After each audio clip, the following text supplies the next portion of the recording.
Esu Jurgita Vitkauskaitė-Urbonavičienė. Edone esu nuo kurso technologinių projektų valdymo pradžios, padėjau jį sukurti ir mane dažniausiai sutiksite apžvalgos, metodikų ir pokyčių valdymo moduliuose. Projektų valdymas yra iš esmės pokyčio valdymas. Ir nesvarbu, ar tas pokytis yra technologijų ar kitoje industrijoje. Tačiau technologijos įneša savo niuansų. Tai ne veltui informacinės technologijas lygina su meile. Visiems jos reikia, apibūdini tarsi ir vienu žodžiu, bet veiklų visokių yra pilna tam, kad meilė gyvuotų. Tai taip pat ir technologijos ir projektų valdymas. Projektų valdymo moduliuose, jeigu nesate susipažinę su projektų valdymo technikomis ir praktikomis, supažindinsime. Jei jau esate susipažinę, prisiminsime, padiskutuosime ir padėsime įprasminti technologijų valdyme. Jūs turėsite labai daug technologinių modulių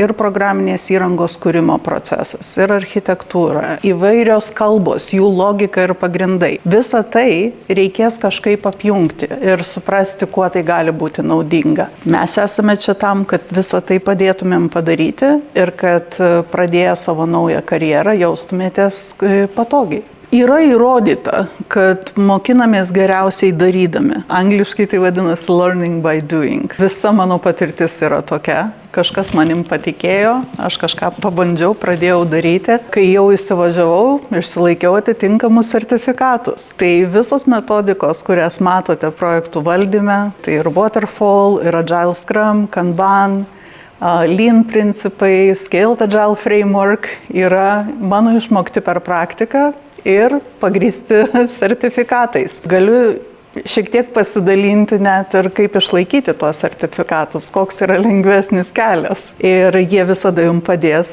patekti į naują rolę ir į naują rinką. Pasižiūrėkit LinkedIn, įsiveskit projektų vadovas. Projektų vadovas be techninių žinių uždirbs vienokią algą. Turintis techninių žinių kartais daugiau uždirba. Ir jų trūksta. Tų skelbimų pilna visame pasaulyje. Ką duoda informacinės technologijos, kadangi galima dirbti nuotoliu, aš jau 15 metų dirbu iš namų visame pasaulyje, įskaitant Fortune 500 sąrašo įmonės. Ar šitas kursas yra man? Daugelis užduoda savo šitą klausimą. Jeigu jūs domina informacinės technologijos, nebijokit. Aš pati pradėjau mokslus, išmokau spausdinti su tarybinė mašinėlė spausdinimo ir kompiuterių tuo metu nebuvo. Dabar aš jau virš 15 metų esu IT projektų vadovė, vadinasi viskas įmanoma. Ir aš tą patirtim su jumis galiu pasidalinti.